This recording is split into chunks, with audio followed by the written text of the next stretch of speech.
নমস্কার বন্ধুরা, আপনারা শুনছেন গল্প আর গল্প পৌলমীর সঙ্গে। বাংলা সাহিত্যের বিভিন্ন স্বাদের গল্প নিয়ে আমার এই উপস্থাপনা। আমার আজকের নিবেদন রীমা গোস্বামী দাস বিরচিত দ্রাক্ষাণী। ঈশ্বরের নাম নিয়ে যখন অত্যাচার হয়, তখন ঈশ্বর নিজেই অবতীর্ণ হন সেই পাপের সংহার করতে। শুরু হচ্ছে দ্রাক্ষাণী।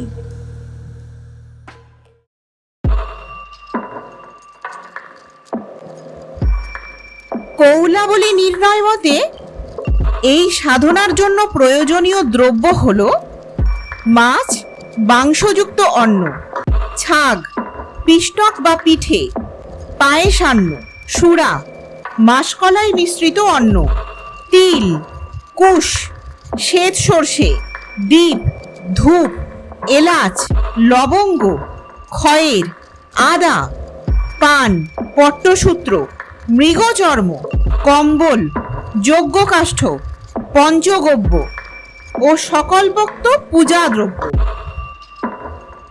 সব সাধনার জন্য সাধককে ভালো মতো আমিষ খাবার খেয়েই সাধনায় বসতে হয় এবং সাধনা শুরুর প্রারম্ভেই তন্ত্রমতে কিছু ক্রিয়া অনুষ্ঠান করতে হয়, যেমন যাগ ভূমি প্রক্ষণ, গুরু, গণেশ, বটুক, যোগিনী, মাতৃকা এদের পুজো করতে হয়। এবার সাধন স্থানে উপস্থিত দেবতা, রাক্ষস, পিশাচ, উপদেবদেবী, যক্ষ, গন্ধর্ব, ডাকিনী, হাকিনী, শাখিনী এদের উদ্দেশ্যে পুষ্পদান করতে হয়। শ্মশানাধিপতি ভৈরব, কাল ভৈরব ও মহাকালের কাছে বলিদান, অঘোর মন্ত্র বা সুদর্শন মন্ত্রতে দেহ রক্ষা করতে হয় ও দেহবন্ধন করে দুর্গাবীজ উচ্চারণ করে 10 দিকে শ্বেত সর্ষে ছিটিয়ে সাধনা শুরু করতে হয়। এবার শুরু হবে আসল কাজ। সাধক সবকে শাস্ত্রমতে সুগন্ধি জলে স্নান করিয়ে ধূপ জেলে অগরু চন্দন মাখিয়ে পুজো করবেন। এবার তার মুখে এলাচ, লবঙ্গ, কর্পূর, খদির বা খয়ের ও পান দিয়ে সবকে অধোমুখে বা উপর করে তার পিঠে চন্দন মাখিয়ে দিতে হবে। এবার বাহু থেকে কোটি বা কোমর পর্যন্ত চতুর্ভুজ যন্ত্র কল্পনা করে ও তার মধ্যে চতুর্দ্বারে অষ্টদল পদ্ম কল্পনা করে তার উপর কম্বলাবৃত মৃগচর্ম আসন স্থাপন করতে হবে। এবার ডাকিনী ও যোগিনীদের আমিষ বলি প্রদান করতে হবে। এবার সাধক সবকে স্পর্শ করে প্রণাম করবেন একটি বিশেষ মন্ত্রে।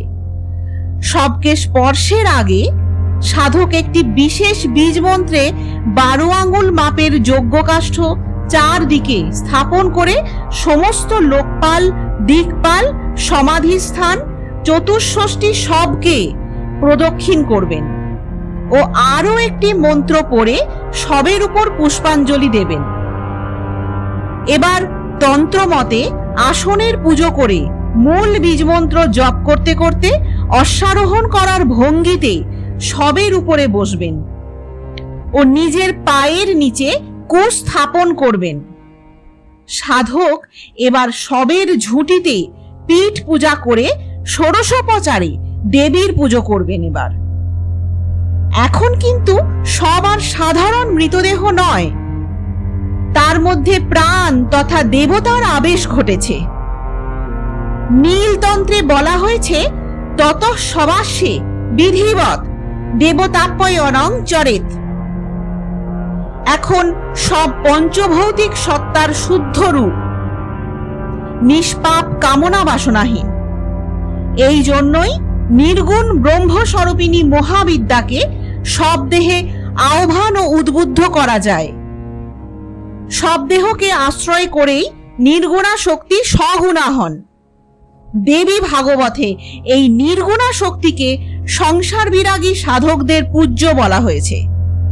তিনি জ্যোতির্ময়ী পরব্রহ্ম সনাতনী।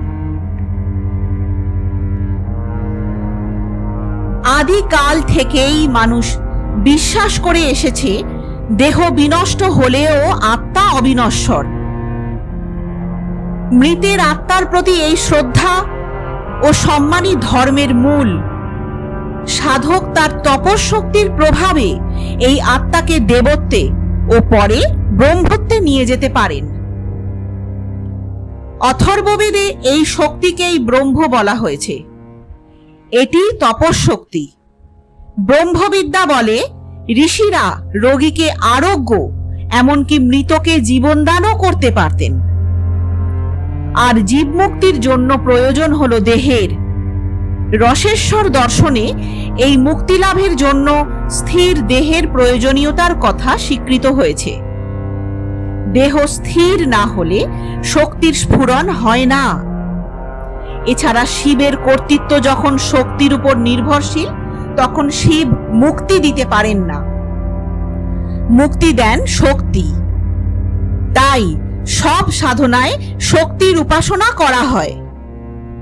যদিও গন্ধর্বতন্ত্র বলেছে যে যিনি শক্তি তিনিই শিব, এদের মধ্যে ভেদ নেই। তবে সব সাধনার চরম কথাটি বলা হয়েছে বামকেশ্বর তন্ত্র গ্রন্থটির ব্যাখ্যায়। এই ব্যাখ্যাটি হল, যে কোনো বস্তু মাত্রেরই স্ব বা নিজস্ব প্রয়োজন সাধনের উপযুক্ত মর্মার্থ ও উদ্দেশ্য রয়েছে। এই সামর্থ্যটি হল শক্তি। এই শক্তিই হল আদ্যা শক্তির বিভূতি। আর এই শক্তির আধার হলেন শিব, যিনি প্রত্যেক বস্তুতে প্রকাশ রূপে অবস্থান করছেন। প্রত্যেক বস্তুর ধর্ম বা গুণ বিমর্ষ শক্তির বা বস্তুর স্বরূপ প্রকাশ রূপ শিবের বিভূতি। বিমর্ষ বা সুপ্ত ভাব প্রকাশেরই ধর্ম। শিব শক্তি স্বরূপত অভিন্ন। প্রকাশ ও বিমর্ষ বা সুপ্ত ভাবকে যেখানে পৃথক বা আলাদা ভাবা হয়, সেখানেও এদের উভয়ের অভিন্ন ভাব সম্বন্ধ স্বীকার করা হয়। এই সুপ্ত বা বিমর্ষ শক্তি হল চিৎ শক্তি বা পরাশক্ত। এই চিৎ শক্তিকে জাগানোই হলো সব সাধনার মূল উদ্দেশ্য। আর এক্ষেত্রে রাজন, আপনার কুলপুরোহিত সম্পূর্ণ অসৎ উদ্দেশ্য নিয়ে সব সাধনা করছেন। উর্মি গুরুদেবকে বলে, গুরুদেব, আপনি আমার শিক্ষক। আমি আপনার কাছে শাস্ত্র শিক্ষা লাভ করে আপ্লুত। একটা নিবেদন আছে আপনার কাছে গুরুবর। গুরুদেব বললেন, বৎস, তুমি রাজমহিষী হলেও আমার শিষ্যা, তাই আপনি সম্বোধন করে ছোট করতে চাইনি। তুমি বাস্তবেই অন্য মহিষীদের থেকে ভিন্ন। মা দ্রাক্ষাণী রাজন ইন্দ্রাশিসের জন্য যোগ্য মহিষী বেছে নিয়েছেন। আমার জ্যোতিষীবিদ্যা বলছে তুমি দীর্ঘায়ু। তাই আগামী কৌশিকী অমাবস্যা যে কি ঋণ দেখাবে, সেটাই আমার ভাবনার বিষয়। এই দেখো, তুমি কি যেন বলছিলে, আর আমি বকবক করেই যাচ্ছি তখন থেকে। আসলে বয়সের ভারে আমি স্মৃতি হারিয়ে ফেলি। বলো মা, তুমি কি বলছিলে? কি জানতে চাও আমার কাছে?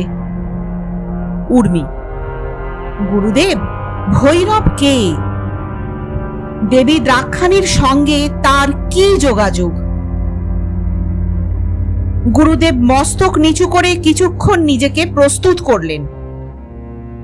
ওর পক্ক শ্বশ্রুতে হাত বোলাতে বোলাতে হঠাৎ করেই আবার কাপা হাতে দেবীর উদ্দেশ্যে প্রণাম জানিয়ে বললেন, রাজমহিষী, শিব ও ভৈরব অঙ্গাঙ্গী ভাবে জড়িত।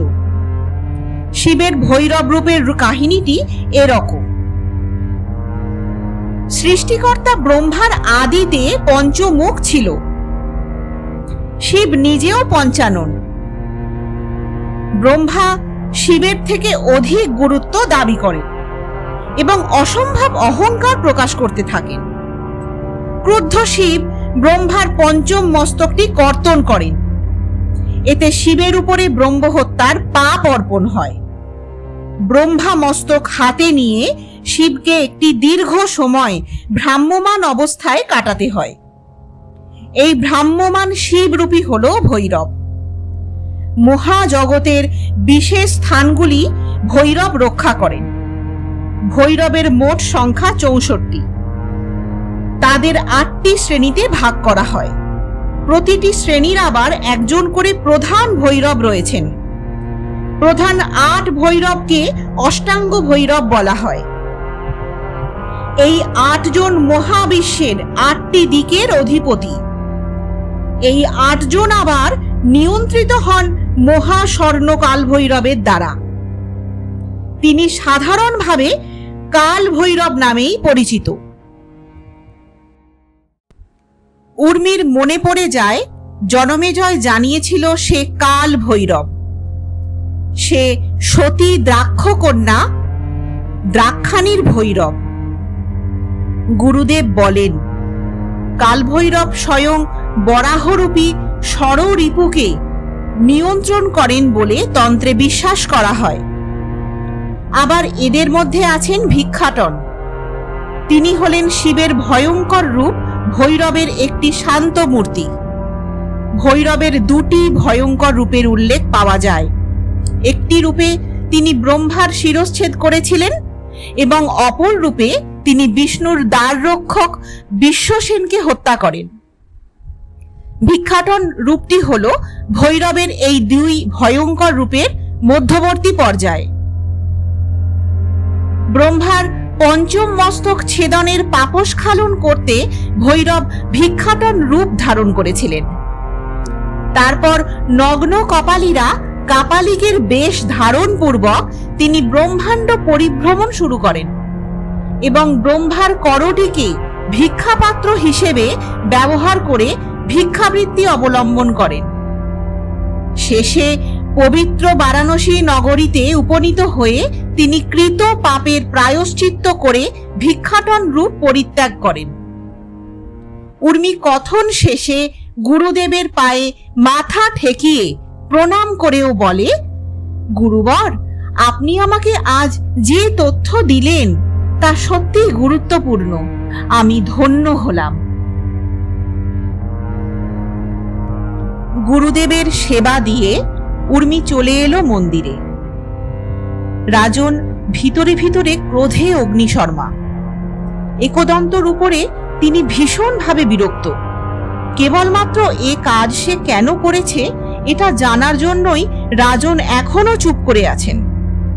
দেবীকে জাগ্রত করতে গেলে পুঁথিতেই উপায় বের করতে হবে, আর সেই কাজ করবে উর্মি। রাজনকে পুঁথির বিষয়ে এখনো কিছুই জানাতে পারেনি উর্মি। মন্দিরে ঢুকেই উর্মি দেখল একদন্ত আরতি করছেন দেবীর। তার মুখ সৌষ্ঠবে কিন্তু ভক্তির ছোঁয়ার ভীষণ অভাব বোধ করল উর্মি। একদন্ত আরতি শেষে রাজমহিষী উর্মির কাছে পঞ্চপ্রদীপ এনে দিলেন। উর্মি আশীষ গ্রহণ করার পর কুলপুরোহিত একদন্ত বললেন, আরাত্রিকা মানে জানেন দেবী? আপনি নিয়ম উল্লঙ্ঘন করে শাস্ত্র শিক্ষা নিচ্ছেন বুড়ো পণ্ডিতের কাছে, তখন নিশ্চয়ই জানবেন আরাত্রিকা কেন করা হয়। উর্মি, আরাত্রিকা অর্থাৎ আরতি। দেবীর সামনে জল শঙ্খ, চামর, প্রদীপ, বস্ত্র ও পুষ্প দিয়ে আরতি করা হয়। যখন আরতি করা হয় 5 সলতে দেওয়া হয় প্রদীপে। যে থালায় এই প্রদীপ রাখা হয় সেটা চক্রাকারে বিগ্রহের সামনে ঘোরানো হয়ে থাকে। এই জোর গতিতে চক্রাকারে ঘোরানোর ফলে প্রদীপের শিখা থেকে কিছু সাত্ত্বিক তরঙ্গের বিচ্ছুরণ ঘটে। ধীরে ধীরে এই সাত্ত্বিক তরঙ্গগুলো ক্রমশ রাজসিক তরঙ্গে পরিণত হয়। আরতির অনুষ্ঠান কেবলমাত্র ভাব ও ভক্তির মাধ্যমেই সুসম্পন্ন হয়। যারা শাস্ত্রীয় পূজার বিধি ও মন্ত্র জানেন না, তারা ভক্তিভাবের সঙ্গে একমাত্র আরতির মধ্য দিয়েই সকল পূজার ফল লাভ করতে পারেন। তাই ভাব ও ভক্তি পূর্ণ আরতির অনুষ্ঠান হলো সকল পূজার সার। শাস্ত্রীয় পূজা যদি বিধিহীন ও মন্ত্রহীন হয়, তবে ভক্তিপূর্ণ আরতির মধ্য দিয়েই তা সম্পূর্ণতা লাভ করে।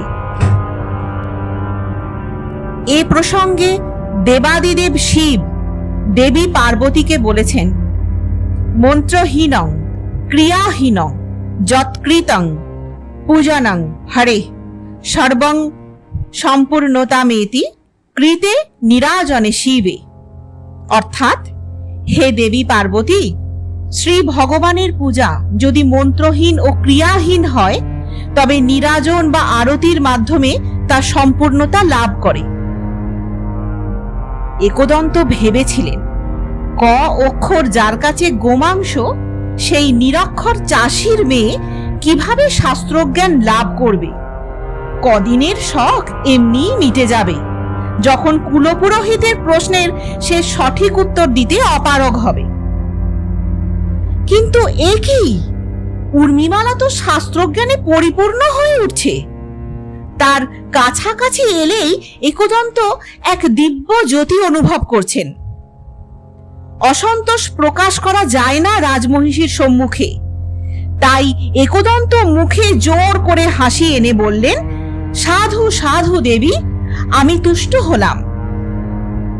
একদন্ত আর দাঁড়ালেন না, দ্রুত বেগে বেরিয়ে গেলেন গর্ভগৃহ থেকে। উর্মি মায়ের মূর্তির কাছে তার দিকে তাকিয়ে অবিচল। মনে মনে মাকে বলে সে, মা, অর্ধসত্য যে আরো বেশি ভয়ানক। আসল সত্য সম্পূর্ণ না জেনে যে কোনোভাবেই এগোতে পারছি না মা। ভাবনায় ছেদ পড়ল যখন আঁচলে টান পড়ল উর্মির। পিছন ফিরে সে দেখে খুকি তার আঁচল ধরে টানছে। খুকি উর্মিকে আঁচল ধরে টানল। উর্মি পেছন ফিরে খুকিকে দেখল। আজ খুকির পরনে লাল চেলি শাড়ি, স্বর্ণের গহনা। এই শাড়ি তো উর্মি দেবী দ্রাক্ষাণীর জন্য তৈরি করিয়েছিল। তবে এ শাড়ি একদন্তর কঠোর তত্ত্বাবধানের বাইরে এক দাসীর কন্যার কাছে কিভাবে গেল? একদন্ত দেখলে তো এই খুকির মাকে শুলে জড়িয়ে ছাড়বে। উর্মি তাড়াতাড়ি খুকিকে কোলে তুলে নিয়ে চাপা গলায় বলল, খুকি, এই শাড়ি তুমি কোথায় পেলে? খুকি খিলখিল করে হেসে দুটো কচি কচি হাত মুখে চাপা দিয়ে মুখ গুজে দিল উর্মির বুকে। উর্মির ডাকে এলো চন্দন ও কর্পূর মিশ্রিত এক অপূর্ব সুন্দর গন্ধ। ঘিয়ের প্রদীপে আলোকিত মন্দিরের গর্ভগৃহ যেন ধূম্র জালে ভরে গেছে। গা ছমছম করে উঠল উর্মির। খুকিকে উর্মির এবার একটু গম্ভীর গলায় বলল, কি হলো খুকি, উত্তর দিচ্ছ না যে? বড় মুখ তুলে তাকাও রানীমার দিকে। খুকি তাকালো রানী উর্মির দিকে। কিন্তু এ কি দেখছে উর্মি? খুকির কপালে ত্রিনয়ন, মাথায় লাল সিঁদুর, কোলে যেন ধরছে না খুকি। পাথরের মতো ভারী হয়ে গেছে সে।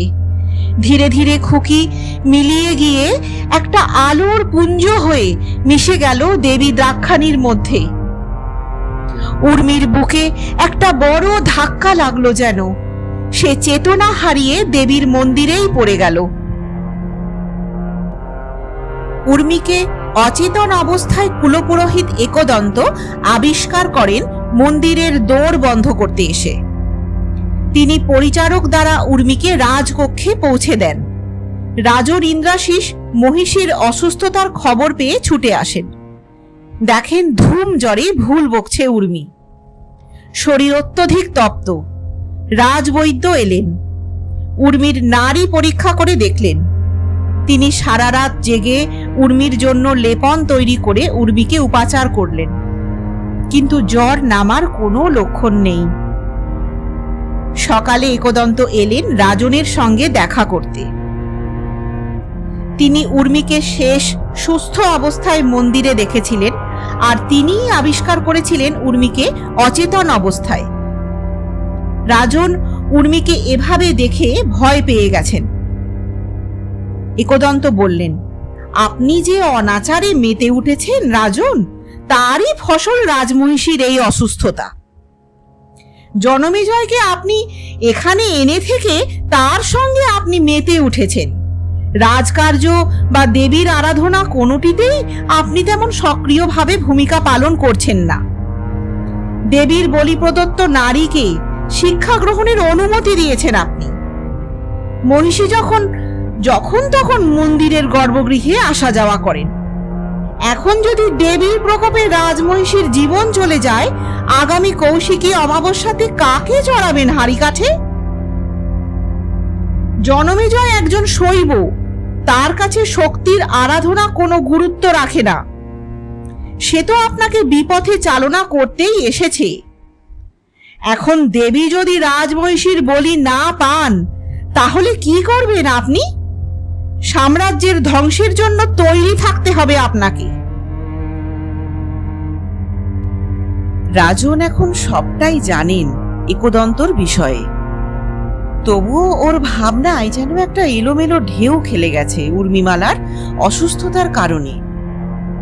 আর একদন্তর কথার মধ্যে বারংবার উর্মিকে আগামী দিনে বলিদানের প্রসঙ্গ উত্থাপনে রাজন ক্ষুব্ধ হয়ে উঠছেন। ধৈর্যচ্যুতি ঘটছে তার। এমন সময় রাজবৈদ্য এসে খবর দিলেন রানী এখন অনেকটা ভালো আছেন, সুখবরও আছে সঙ্গে। রাজনকে অবাক করে রাজবৈদ্য বললেন, রানীমার সন্তান সম্ভবা হবার একটা সংকেত দেখছি, যদিও এখনই রাজ্যে ঘোষণা করে দেওয়া ঠিক হবে না।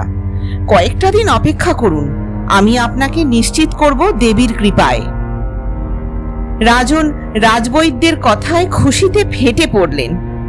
তিনি সঙ্গে সঙ্গে নিজের পান্না খচিত অঙ্গুরি দান করলেন বৈদ্যকে। একদন্তর কপালে ফুটে উঠল কুঞ্চিত রেখা। উর্মিমালা সন্তান সম্ভবা? রাজন দেখলেন একদন্তর কপালের ভাঁজ। রাজন একদন্তকে জিজ্ঞাসা করলেন, আপনি খুশি হননি আগামী দিনের বংশজ আসার খবরে? একদন্ত বললেন, খুশি হবার কোনো কারণ আছে কি রাজন? আপনার প্রথম অনাগত সন্তান যে বলি যাবে জন্মের আগেই। রাজন, কি বলছেন আপনি? শুভ কথা বলুন। একদন্ত, 9 মাসের গর্ভে তো সন্তান সম্পূর্ণ হয়ে জন্ম নেবে, তবে তার 2 মাস আগেই কৌশিকী অমাবস্যা পড়ে যাবে। সুতরাং রাজন, পূর্ণ গর্ভেই রাজমহিষীকে বলি যেতে হবে দেবী দ্রাক্ষাণীর চরণে। আপনার সন্তান এসেও আসতে পারবে না। তবে ভাবার কিছুই নেই, আপনি পুরুষ, আপনার যখন তখন সন্তান জন্ম নেবে। এত বছর না হলেও এবার যখন সন্তান আসার খবর পেলেন, তখন আগামী দিনেও পাবেন। যদিও রানী হয়তো অন্য কেউ হবে। রাজনের রাগে ফেটে পড়ার আগেই ওখানে হাজির হলো জনমেজয়। সে একদন্তকে বলল, অপরাধ নেবেন না কুলপুরোহিত মশাই, আমি রাজা হলেও ব্রাহ্মণ। বেদে পড়েছি যে ভগবান কিছু খায় না, কিছু নেয়ও না। তিনি দেখেন তার জন্য কে কি করছে। যে যেমন করে তার সেবা করবেন, তাকে ভগবান তেমন করেই রাখবেন। বৃহদারণ্যক উপনিষদ হতে এই উক্তির সন্ধান পাই, না দেবা আসনান্তি না পিবন্তি দৃশ্যৈবা তৃপ্পন্তি। এর অর্থ হলো, দেবতা কিছু খায় না, নাইবা কিছু পান করেন, দেখেই তৃপ্ত হন। এখন প্রশ্ন আসে, কি প্রকার খাদ্য এবং উপহার দেওয়া উচিত? যদা অন্নম পুরুষ ভবতি তদা অন্নং তস্য দেবতা। যা মানুষ খেতে ভালোবাসে তাই সে দেবতার জন্য উৎসর্গ করে। বলুন, আপনি বিবাহিত না হলেও মানুষ হিসেবে নিজের স্ত্রীকে খেতে পারবেন রন্ধন করে? পারবেন না, তাই তো? তাহলে দেবী দ্রাক্ষাণীও আগ্রহী নন রাজমহিষী উর্মিমালার বলি গ্রহণ করতে। মানুষের খাদ্যাভ্যাস দেখে ঋষিগণ 3 ভাগে ভাগ করেছেন, যথা সাত্ত্বিক, রাজসিক ও তামসিক। রাজমহিষী এক নারী ও দ্বিতীয়ত গর্ভবতী, অতএব শাস্ত্রমতে কোনোভাবেই তার বলিদান সম্ভব নয়। উর্মি চোখ খুলে সামনে পায় রাজনকে। ক্লান্ত বিধ্বস্ত দুটি চোখ। রাজন উর্মির শিয়রে বসে আছেন কখন থেকে কেই বা জানে। উর্মিকে চোখ খুলতে দেখেই দাসীদের হাঁক দিলেন রাজন। দাসীরা রাজবৈদ্যকে খবর দিতে গেল। উর্মি কখন থেকে যে এভাবে পড়ে আছে সে জানে না, তবে শরীর ভীষণ দুর্বল লাগছে। রাজন জিজ্ঞাসা করলেন, কেমন আছো প্রিয়ে? কাল তোমাকে অচেতন উদ্ধার করা হয় কুলদেবীর মন্দির থেকে। তারপর থেকে জ্বরে তুমি সংজ্ঞা হারিয়ে পড়ে আছো। তুমি জানো না প্রিয়ে, আমি কতটা চিন্তান্বিত ছিলাম তোমার এই অবস্থায়। আমি পাগল হয়ে যাচ্ছি। কেন এত অযত্ন নিজের রানী? উর্মি দেখল রাজনের চোখ ছলছল করছে। উর্মি উঠে বসার চেষ্টা করল, তবে ভীষণ দুর্বল লাগছে। রাজন উর্মিকে বসতে সাহায্য করলেন। উর্মি কাল যা দেখেছে সেটা কি রাজনকে বলা যায়? উর্মি যা যা গোপন সত্য জেনেছে আজ পর্যন্ত, সেগুলো কি রাজন ইন্দ্রাশিসকে বলা যায়? তবে খুকি, উর্মি যা দেখেছে তা ওর ভ্রম না সত্য, সেটা নিয়ে সে নিজেই দ্বিধায়। রাজন উর্মিকে বলল, প্রিয়ে, তুমি চিন্তা করবে না। আমি এখনো নিশ্চিত নই দেবী দ্রাক্ষাণীর পূজার পদ্ধতি সম্বন্ধে। একদন্তর প্রকৃত চরিত্রের আভাস আমি পেয়েছি, তবুও আমি ভুল ঠিক এখনো বিচার করে উঠতে পারিনি। তবে আমি রাজ চক্রবর্তী রাজন ইন্দ্রাশিস, তোমাকে একজন স্বামীন হয়ে আমি কথা দিলাম, আজ থেকে তোমার আর আমাদের অনাগত সন্তানের রক্ষার সম্পূর্ণ দায় আমার। এই হাতে আর স্বর্ণ নির্মিত বগি উঠবে না রাজমহিষী বলির উদ্দেশ্যে। এবার এই ক্ষত্রিয় হাত উঠবে কেবল ন্যায় বিচার ও শত্রু দমনের উদ্দেশ্যে। উর্মি বুঝে উঠতে পারে না রাজনের কথা। অনাগত সন্তান? হ্যাঁ, সে কথাই তো বললেন রাজন। উর্মির চোখে জিজ্ঞাসা দেখে রাজন স্মিত হেসে বললেন, ঠিকই শুনেছ, রাজমহিষী দেবী উর্মিমালা। তুমি রাজমাতা হতে চলেছ। তুমি সন্তান সম্ভবা উর্মি। আমার পরম সৌভাগ্য দেবী দ্রাক্ষাণীর কৃপায় আমার পিতা হওয়ার আকাঙ্ক্ষা পূর্তি হতে চলেছে। আমি তোমার এই উপকার কোনোদিন ভুলব না প্রিয়ে। আমি চিরকাল এক পত্নী গ্রহণ করে তোমার স্বামীন হয়েই বাঁচব। তোমার আমার সন্তান হবে আগামী দ্রাক্ষারাজ। আর হ্যাঁ, আমি তোমার জন্য অভূতপূর্ব কিছু ব্যবস্থা করেছি, যা তোমাকে অনাবিল আনন্দ দেবে। উর্মি রাজনের বুকে মাথা রেখে বলে, আমি আপনার স্নেহধন্যা, আর কি চাই? আমার কোনো মহার্ঘ উপহারে রুচি নেই। রাজন, আমি জানতাম তুমি এটাই বলবে উর্মি। তুমি সত্য ভীষণ সাদামাটা ভালো মানুষ। আমি তোমার জন্য সেই ব্যবস্থা করেছি যা তোমার আকাঙ্ক্ষিত, কিন্তু কল্পনার বাইরে। উর্মি, কি স্বামী? রাজনের করতালির শব্দে জনমেজয় ভিতরে ঢুকে আসে, সঙ্গে উর্মির মা মুগ্ধা। মাকে যে এ জন্মে আর সে দেখতে পাবে সেটাই ভাবেনি উর্মি। এতগুলো দিন পর দেবীর কৃপায় এত সুন্দর একটা দিন। মাকে এতদিন পর দেখল উর্মি। মা মেয়ে একে অপরকে জড়িয়ে অঝরে কেঁদে গেল কিছুক্ষণ। মন হালকা করে উর্মি মাকে জিজ্ঞাসা করল ওর পিতা উদ্ভবের কথা। মুগ্ধা জানালো রাজন উদ্ভবকে চাষের জন্য জমি দিয়েছে। এখন আর ওদের ভাগ চাষির জীবন বাঁচতে হয় না। রাজনকে ধন্যবাদ জানায় উর্মি এত বড় একটা উপকারের জন্য, আর এটাও জানায় যে তার এই অভূতপূর্ব উপহার ভীষণ পছন্দ হয়েছে। রাজন মা মেয়েকে কিছুক্ষণ একা থাকার কথা বলার জন্য কক্ষে একা রেখে বেরিয়ে গেলেন জনমেজয়ের সঙ্গে। জনমেজয় রাজনকে জানায় সে কিছু গুপ্ত সৈন্যকে একদন্তর গতিবিধির উপর নজর রাখার জন্য নির্দেশ দিয়েছে। এখন রাজনকে আরো সতর্ক থাকতে হবে, কারণ সন্তান আসার খবরে একদন্ত একদম খুশি হননি, সেটা স্পষ্ট। যেভাবেই হোক রাজনকে দেবীকে জাগ্রত করতে হবে আগামী কৌশিকী অমাবস্যার আগেই। আর রাজমহিষীর খেয়াল রাখতে বিশ্বস্ত কাউকে নিয়োগ করতে হবে। রাজন বলেন মায়ের থেকে বেশি খেয়াল কেউ রাখতে পারে না তার সন্তানের, আর এই সময় উর্মিমালাকে তার মা মুগ্ধাই দেখভাল করতে পারে। জনমেজয় ও রাজনের যুক্তি মেনে নেয়। এদিকে মুগ্ধা অবাক হয়ে যায় উর্মির সন্তান সম্ভবা হবার খবর পেয়ে। তবে মুগ্ধা খুশি হবে না দুঃখ করবে সেটা ভেবে পায় না, কারণ মেয়ের জীবনের মেয়াদ যে কমে আসছে দিনে দিনে। আর যতটুকু সময় বাকি তাতে কি উর্মির গর্ভাবস্থা শেষ হবে? উর্মি বোঝে মায়ের মনের দোলাচল। সে মুগ্ধাকে আশ্বস্ত করে যে দেবী দ্রাক্ষাণী তাকে রক্ষা করবেন, তিনি কিছুই হতে দেবেন না উর্মির। মুগ্ধা কিছুই বোঝে না মেয়ের কথা, তবে সে রাজনের দুই চোখে উর্মির প্রতি প্রেম দেখেছে।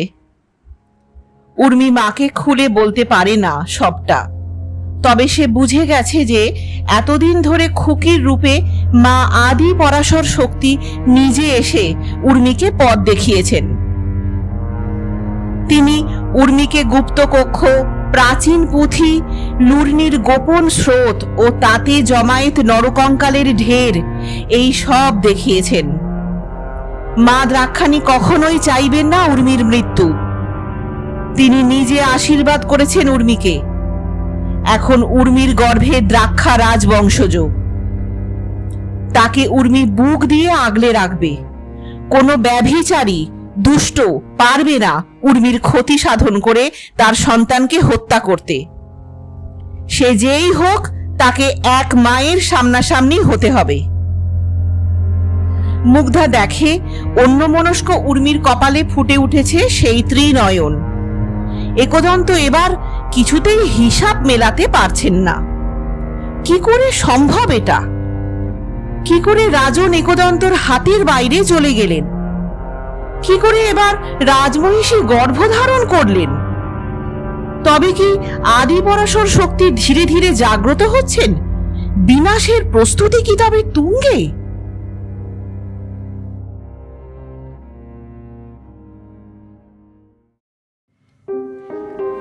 শুনছিলেন রিমা গোস্বামী দাসের লেখা জনপ্রিয় উপন্যাস দ্রাক্ষাণী, সপ্তম পর্ব।